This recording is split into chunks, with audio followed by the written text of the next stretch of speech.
Jadwal Timnas U17 Indonesia versus Afghanistan di laga Piala Asia 2025 akan digelar hari Jumat 11 April pukul 00.15 WIB di Stadion Prince Abdullah Al Faisal, Jeddah, Arab Saudi. Jika tidak ada perubahan, laga matchday 3 grup C akan tayang live di RCTI dan Vision Channel Sportstars 2. Indonesia versus Afghanistan bisa dikatakan sudah tidak terlalu berarti bagi skuad Garuda Muda. Pasalnya, Indonesia telah dipastikan meraih tiket ke perempat final sekaligus menyabet tiket Piala Dunia U17 2025. Bahkan, anak asuh Nova Arianto dipastikan menjadi juara grup C. Walau secara jumlah poin masih bisa disamakan oleh Korea Selatan atau Yaman, Indonesia tidak akan tergusur dari posisi puncak karena unggul head-to-head atas dua tim tersebut. Prediksi Indonesia versus Afghanistan di Piala Asia U17 2025 seolah memang hanya menjadi penggugur kewajiban kedua tim. Ketika Indonesia telah dipastikan lolos, Afghanistan di sisi lain juga telah tereliminasi.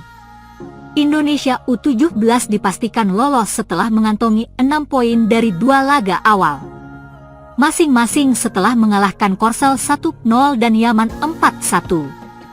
Secara posisi di klasemen grup C, Indonesia dibuntuti oleh Korea Selatan 3 poin, Yaman 3 poin, dan Afghanistan 0 poin. Pada laga terakhir nanti selain ada laga Afghanistan versus Indonesia juga ada laga Korsel versus Yaman. Dengan asumsi Indonesia kalah dan ada pemenang di laga Korsel versus Yaman, jumlah poin Indonesia memang bisa disamakan oleh sang pemenang.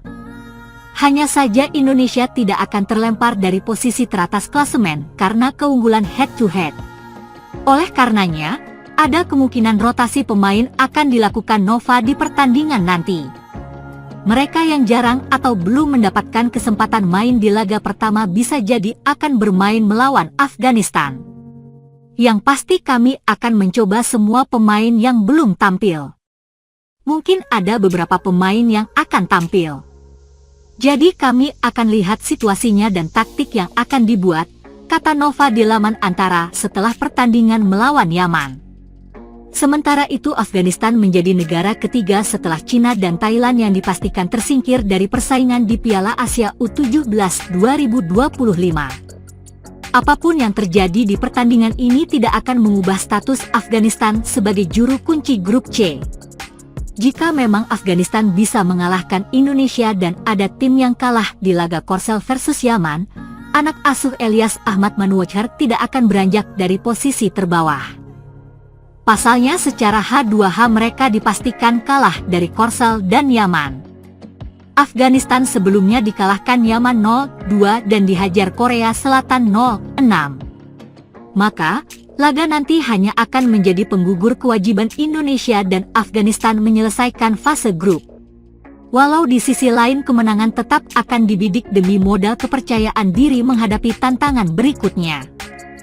Prediksi susunan pemain Indonesia U17 versus Afghanistan U17. Menyimak pernyataan Nova, rotasi pemain sangat besar kemungkinannya dilakukan skuad Indonesia. Pemain seperti Josh Holong, Fandi Ahmad, Dava Zaidan, Ida Bagus Cahya, dan Raffi Rashid berpeluang menjadi starter di pertandingan nanti. Afghanistan sendiri mungkin masih akan menurunkan skuad terbaiknya. Pemain seperti Sahil Sarwari dan Azamuddin Hajizada bisa diandalkan Afghanistan untuk memburu gol pertama mereka di AFC U17 2025 ini.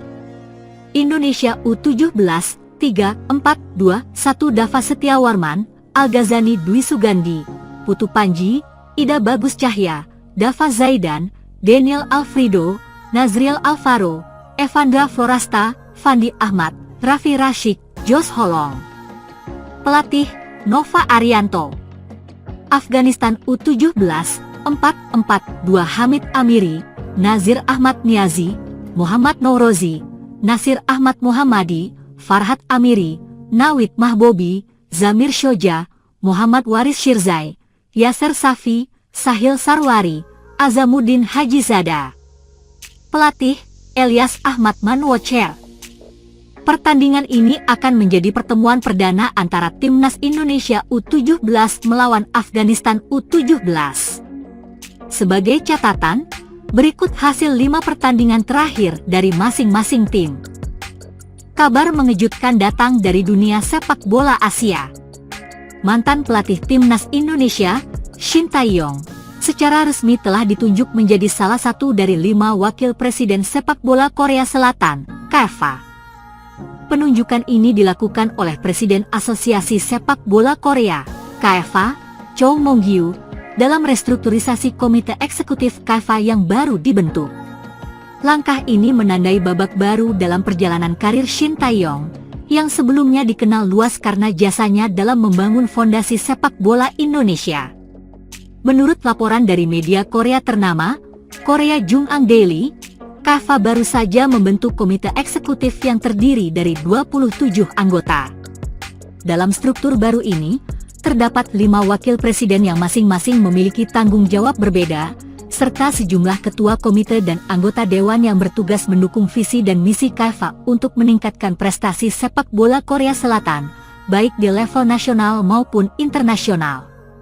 Salah satu sosok yang mendapat kepercayaan sebagai wakil presiden adalah Shin Tae-yong, pelatih yang dikenal dengan disiplin tinggi dan pendekatan modern dalam melatih pemain muda. Penunjukan ini menjadi bukti bahwa pengalaman dan kontribusi ST selama melatih di berbagai level, termasuk Timnas Korea Selatan dan Indonesia, sangat dihargai oleh negaranya sendiri.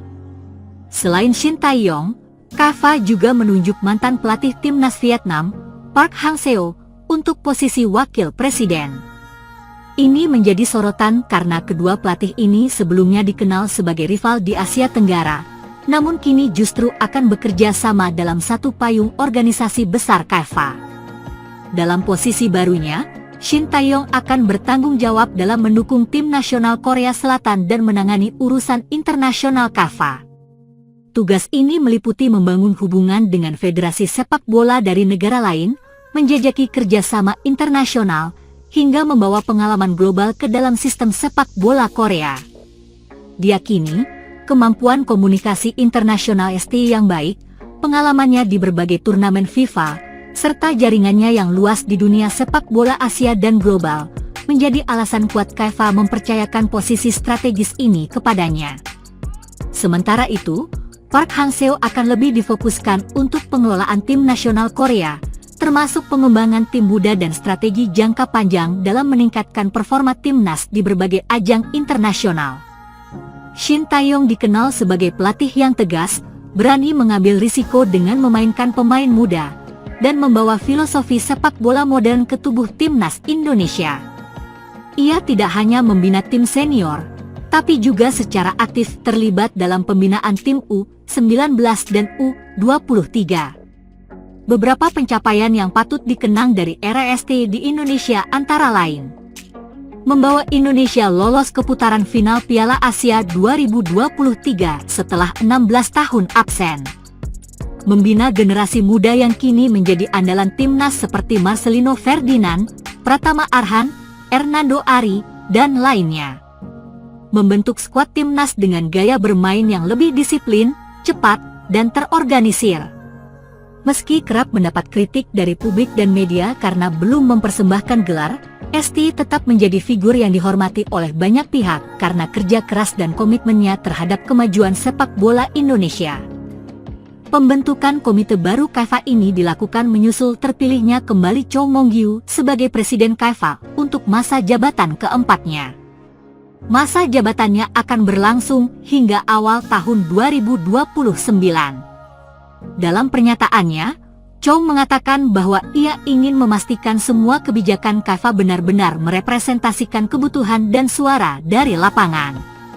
Saya merasakan rasa tanggung jawab yang mendalam. Saya akan memastikan suara-suara dari lapangan tercermin dalam kebijakan KFA, kata Chong dalam pernyataan resminya.